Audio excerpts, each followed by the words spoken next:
I never thought I would have to fight over something as simple and personal as a garden.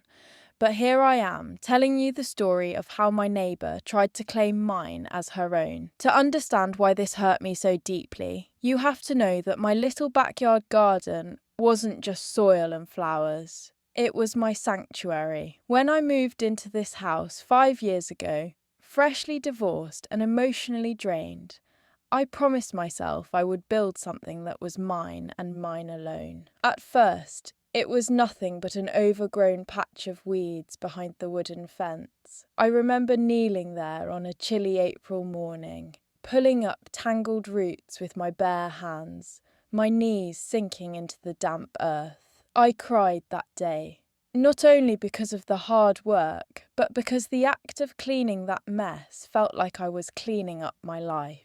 Over time, I planted lavender, roses, tomatoes, cucumbers, and a little peach tree. Every year, it grew more alive, and with each bloom, I felt stronger. It wasn't perfect or fancy, but it was mine. The first time I met my neighbour, Claire, she seemed friendly enough.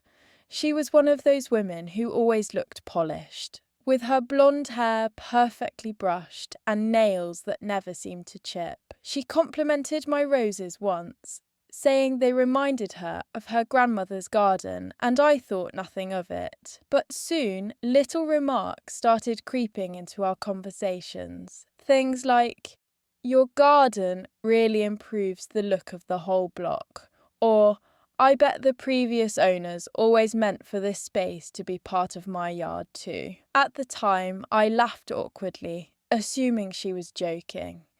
After all, the property line was clear.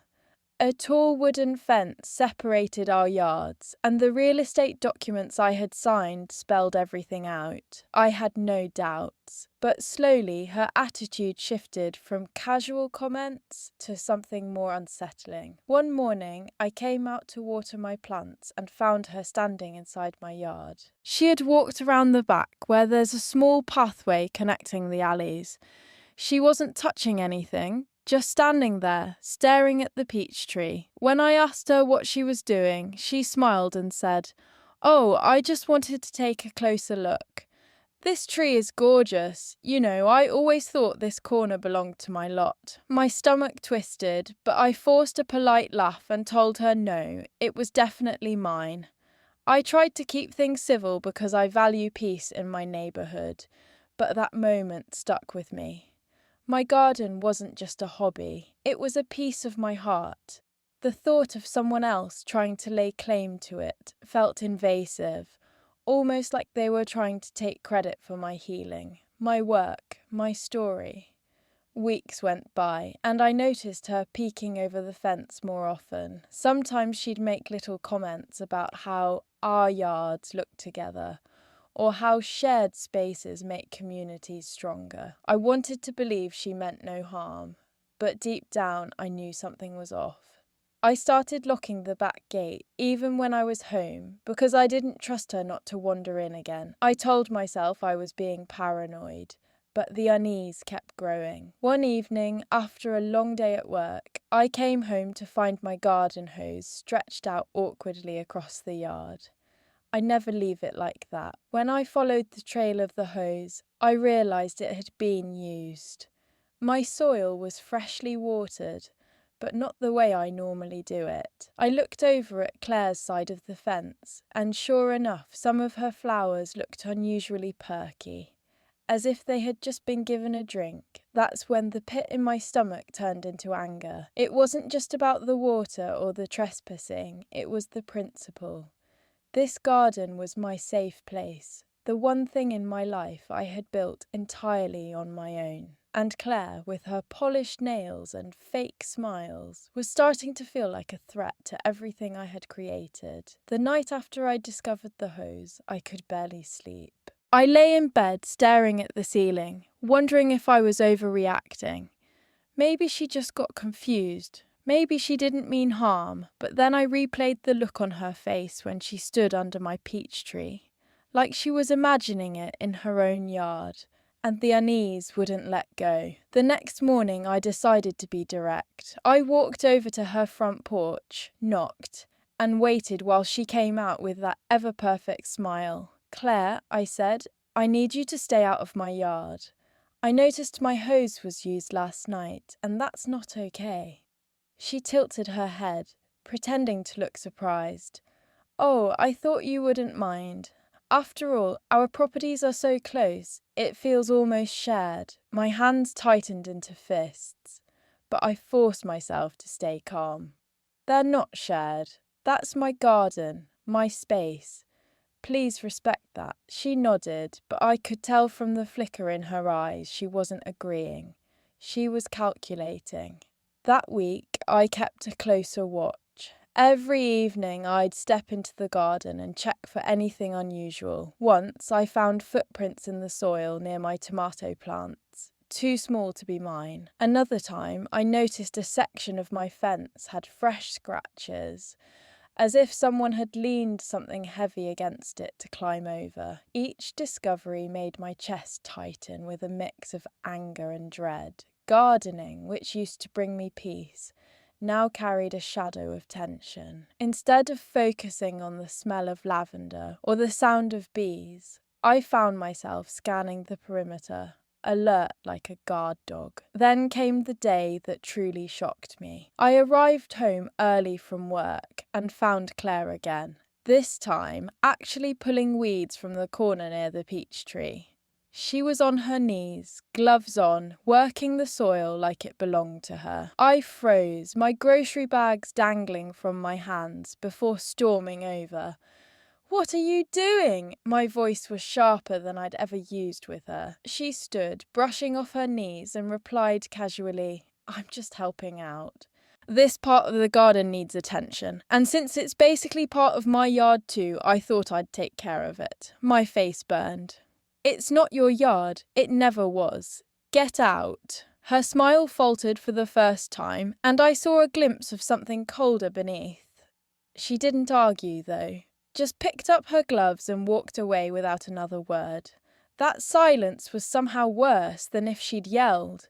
It meant she wasn't done. Over the following days, she avoided me, but I could feel her eyes on me whenever I stepped outside. Once, as I hung laundry on the line, I caught her standing at her upstairs window, staring down at my yard with a fixed expression. I felt exposed, like prey being watched.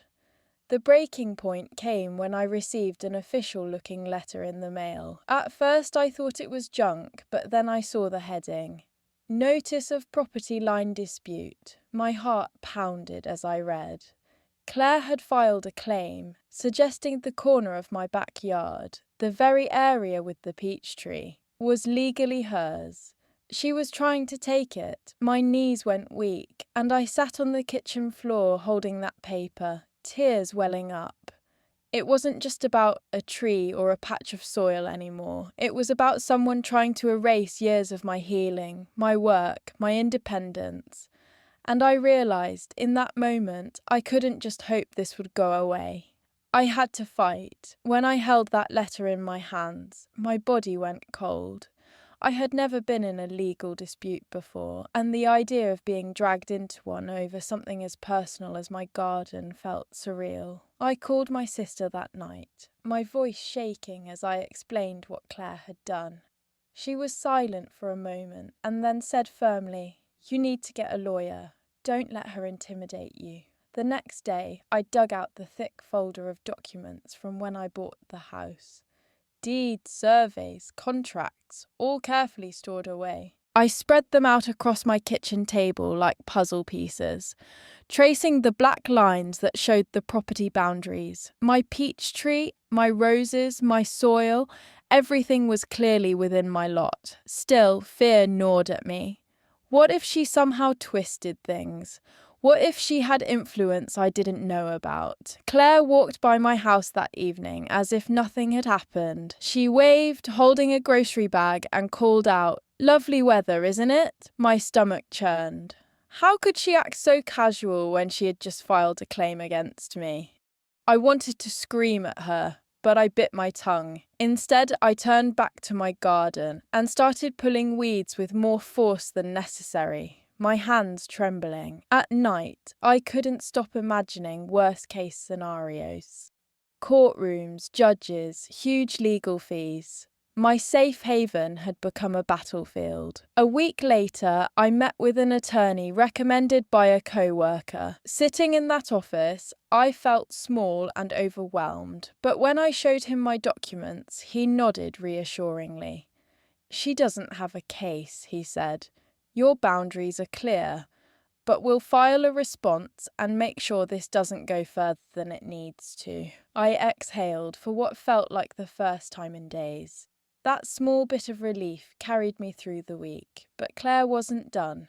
She began acting bolder, almost as if the dispute gave her confidence. I'd catch her walking along the fence, measuring with a tape, jotting things in a notebook. Once she stood right outside the gate, staring in with her arms crossed. I asked her what she was doing, and she replied coolly, "Just preparing.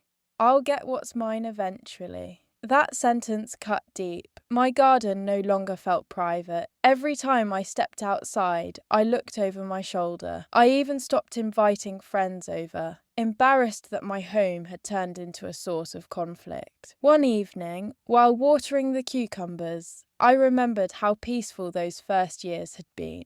The smell of damp earth, the soft hum of bees, the pride I felt with every new bloom. I whispered to myself, "She can't take this away.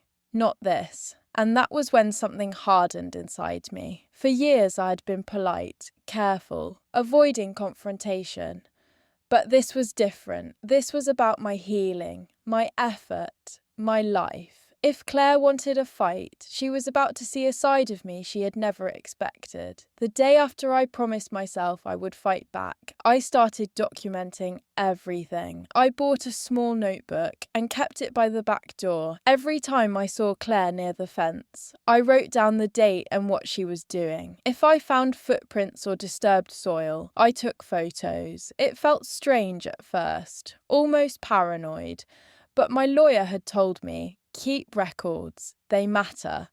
And he was right. A week later, Claire came over while I was planting marigolds. She leaned against the fence with that artificial smile and said, "I think you should let me take care of the peach tree this season. It's leaning toward my yard anyway, and I've always been better with fruit trees." I stared at her, dirt clinging to my gloves, and replied sharply, "Don't touch it. Ever." For a moment, her smile cracked, and I saw the irritation flash across her face.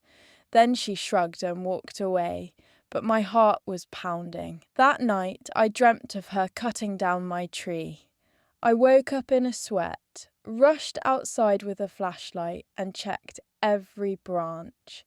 It was fine, but my fear was real. One evening, as I was cooking dinner, I heard laughter coming from outside. I peeked through the blinds and saw Claire giving a tour of her yard to a couple I didn't recognise. They were pointing and nodding as she gestured toward my side of the fence, toward my garden. My jaw dropped. She was showing my space as if it were hers. I felt anger boiling in my chest. The next morning I told my lawyer, who reassured me again that legally I was safe, but emotionally I felt under siege. My garden didn't feel like mine anymore. Instead of peace, I felt eyes watching me, waiting for me to slip up. I started to notice other things too. Small things going missing. My new trowel, a pair of gloves I had left by the shed, even a ceramic pot that had been on the back step. I never caught her taking them, but the timing was suspicious. It was like she was trying to erase pieces of me from the garden, little by little. My friends told me I should install cameras, and I finally did. I bought 2 small outdoor ones and positioned them by the fence line. For the first time in weeks, I felt a shred of control returning. Knowing I had proof if she tried anything gave me a strange kind of comfort. A few nights later, that comfort turned into vindication. The camera caught her slipping into my yard with a pair of pruning shears in her hand.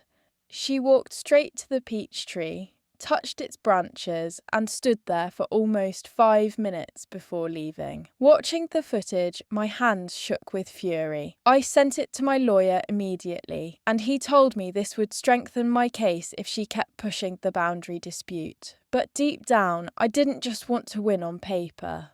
I wanted her to stop haunting me, to leave me and my garden alone. That's when I began to think, not only about defending myself, but about making sure Claire regretted ever crossing me. After seeing the footage of Claire sneaking into my yard with pruning shears, something in me shifted. It wasn't just fear anymore, it was resolve. I knew she wasn't going to stop, no matter how many polite conversations or legal letters I threw her way.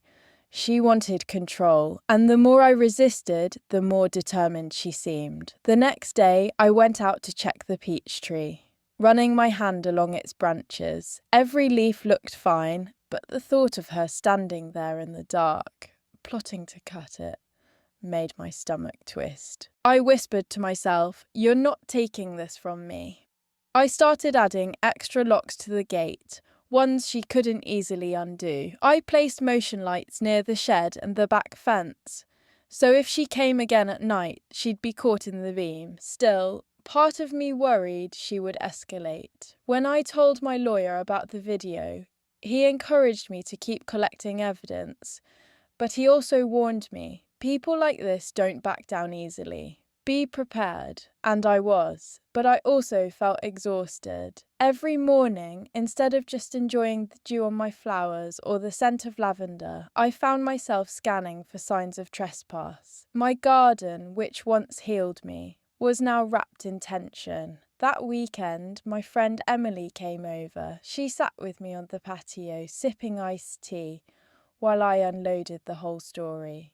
Her eyes widened as I described the letter, the missing tools, the late-night footage. "This is insane," she said. "You need to show everyone what she's doing. Don't let her paint you as the crazy one." Her words stuck in my head.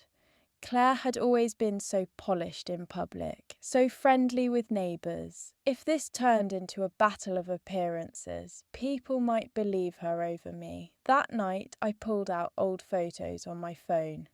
The day I planted the peach tree, the first tomato harvest, the roses in full bloom. I realised I had years of proof that this garden was mine, built with my hands. Nobody could erase that. A few days later, Claire tried something new. She approached me in broad daylight while I was trimming the lavender, her smile thin and forced. "You know," she said, "we could avoid all this trouble if you'd just let me take over the corner with the tree.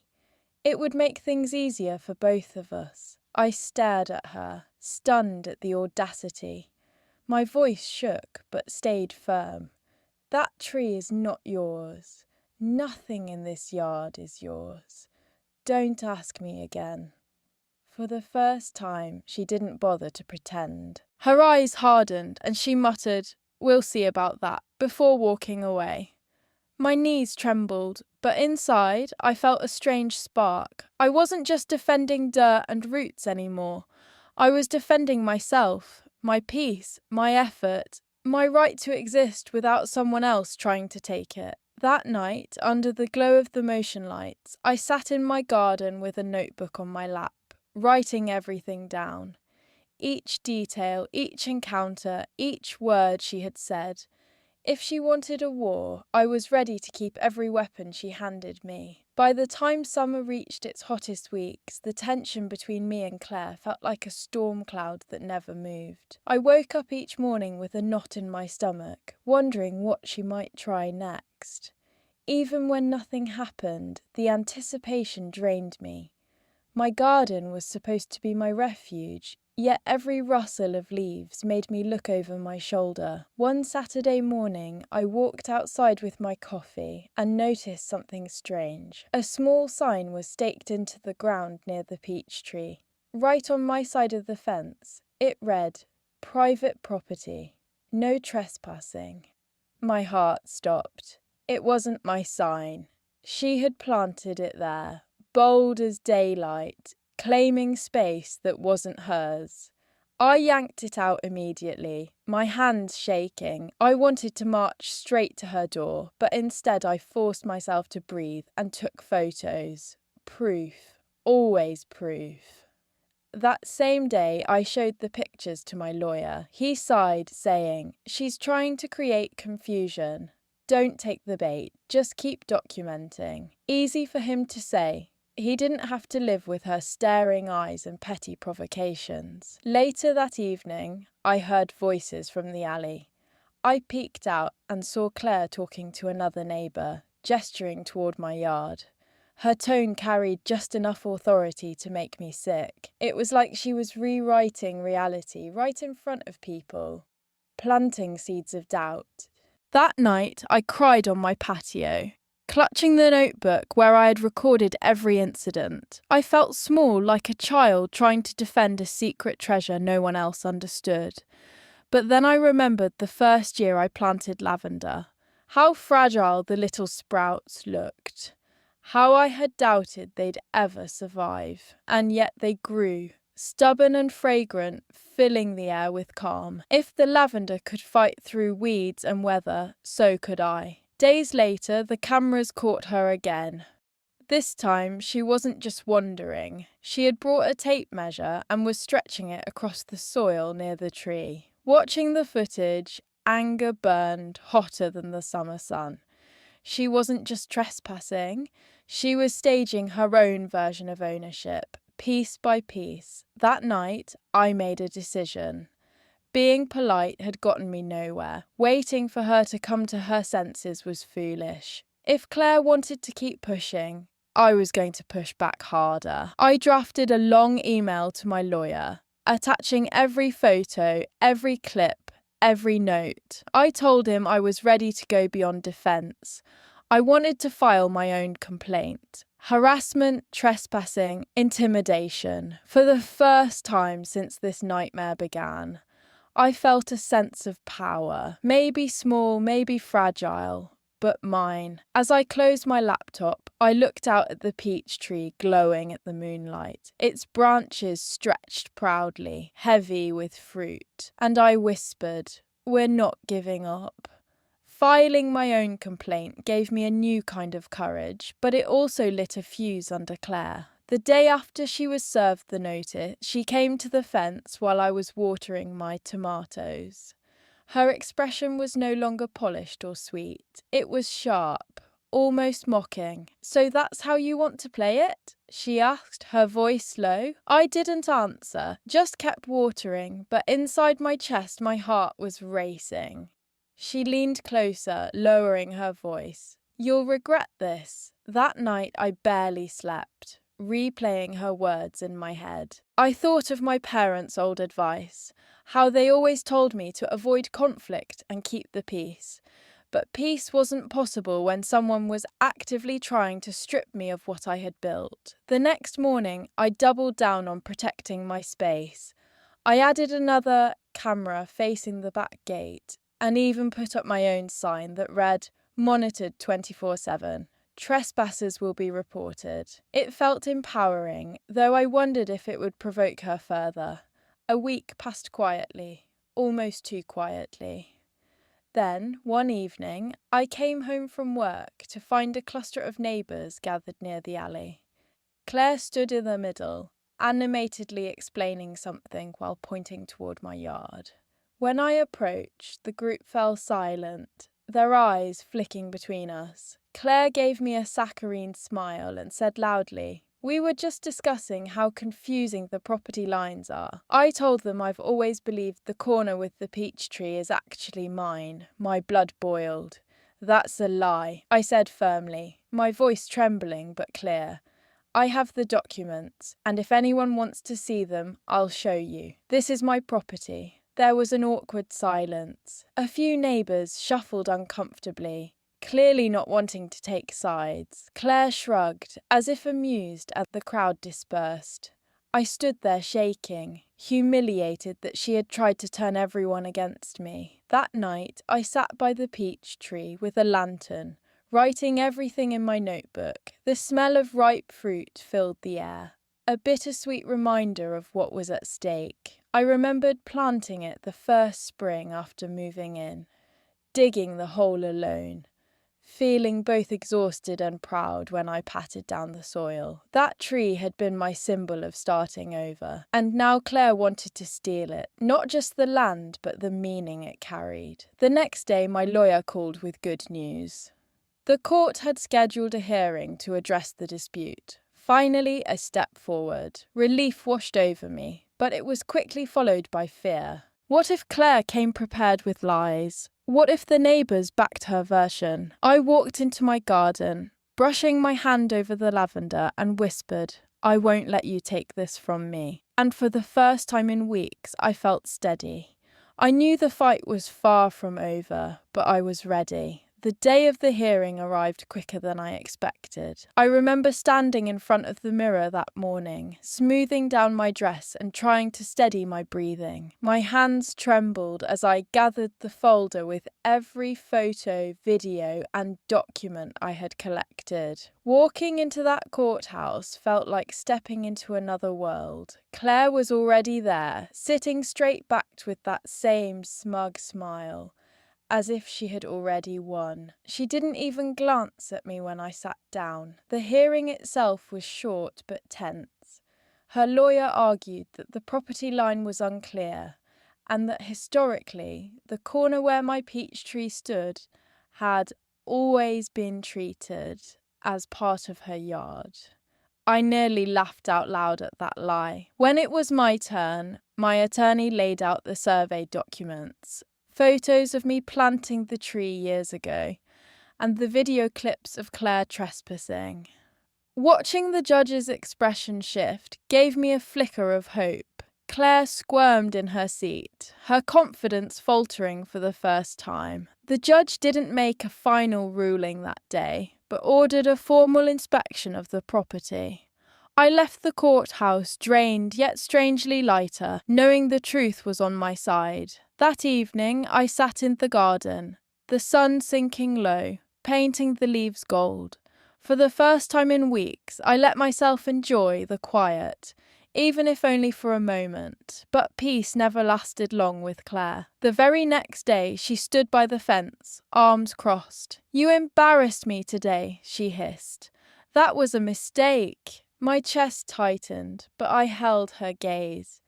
"You did that yourself," she scoffed and stormed away, but I could feel the hostility radiating from her house like heat. Still, something in me had changed. Facing her in court had reminded me I wasn't powerless. The fear was still there, but now it was mixed with determination. I wasn't just defending a tree or a patch of soil. I was defending the life I had rebuilt, piece by piece, in this little sanctuary. That night, as I harvested ripe peaches, their sweet scent filling the air, I thought about how far I'd come from that broken woman 5 years ago. Claire could scheme, she could lie, but she couldn't erase my story from this ground. And I promised myself I would see this fight through to the end. The weeks leading up to the inspection felt endless. Every day I woke up wondering what new stunt Claire might try.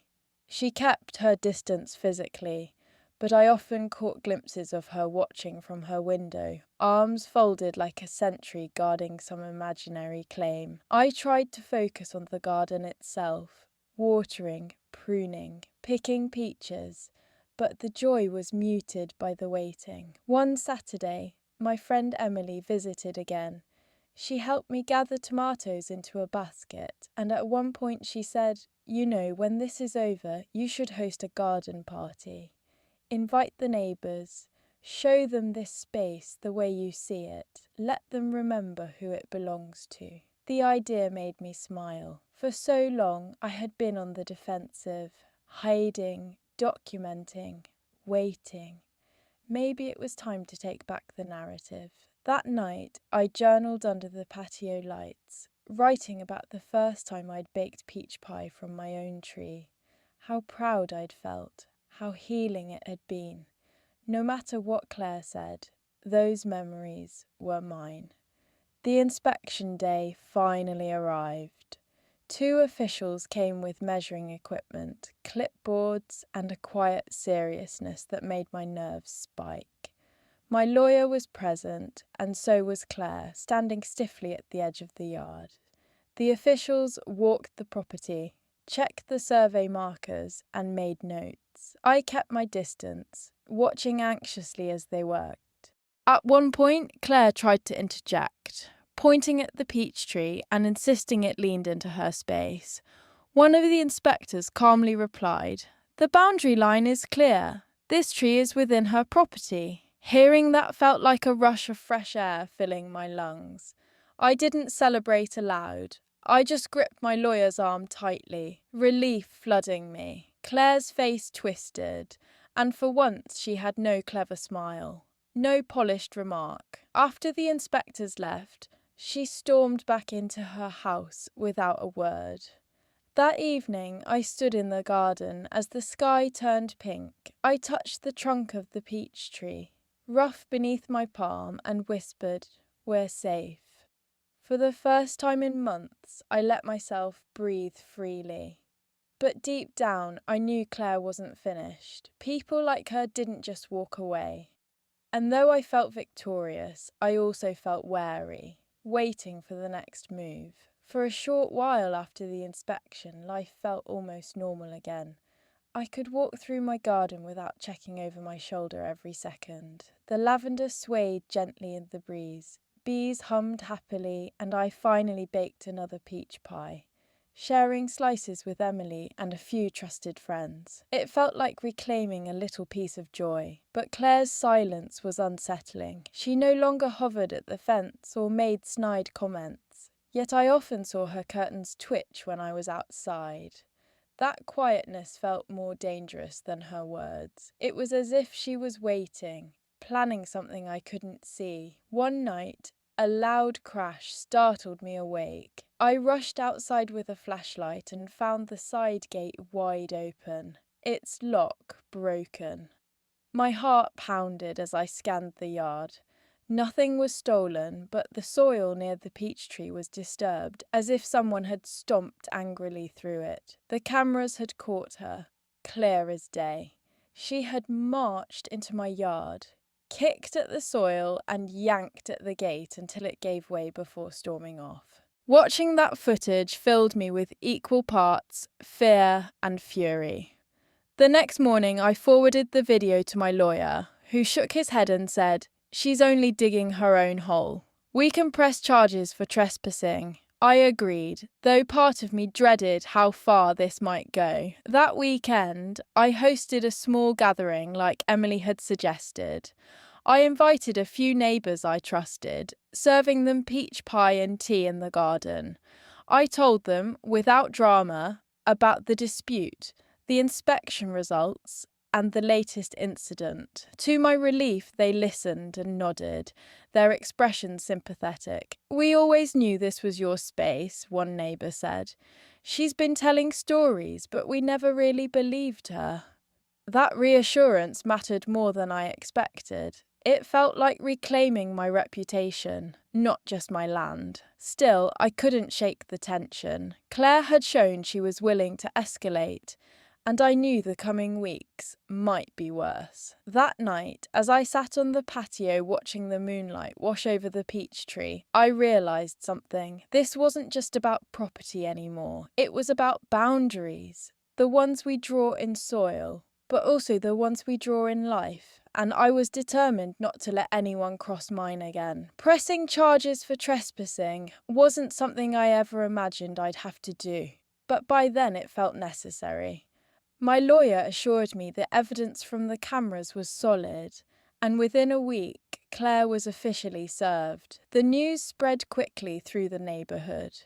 I could feel the shift in how people looked at her, whispers following her instead of me. That gave me a strange mix of relief and guilt. I never wanted to be at the centre of gossip, but I reminded myself I hadn't started this, she had.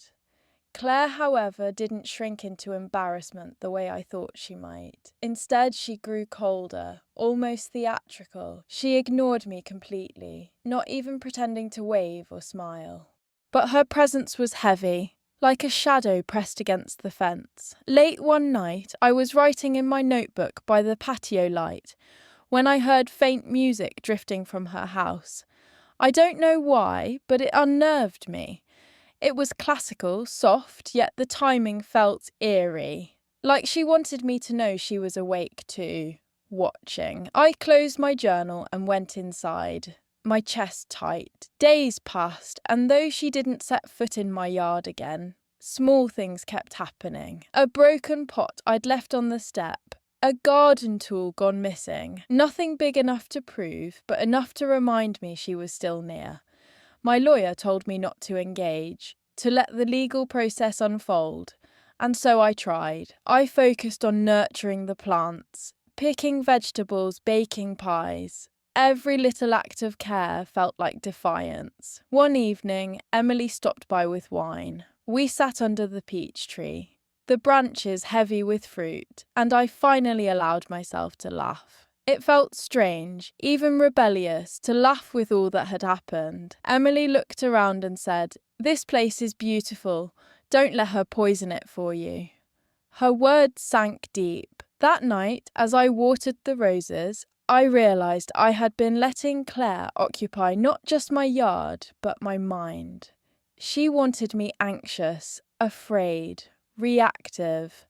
But I didn't have to give her that power. I started writing a different kind of entry in my notebook, not just documenting incidents, but reminding myself why I had built this garden. The smell of lavender after rain, the buzz of bees in summer, the peace of sipping tea under the peach tree. Those were mine, and no one could steal them. For the first time in months, I felt like I was reclaiming not just the soil, but myself. The court process finally came to an end in early autumn. The ruling was clear.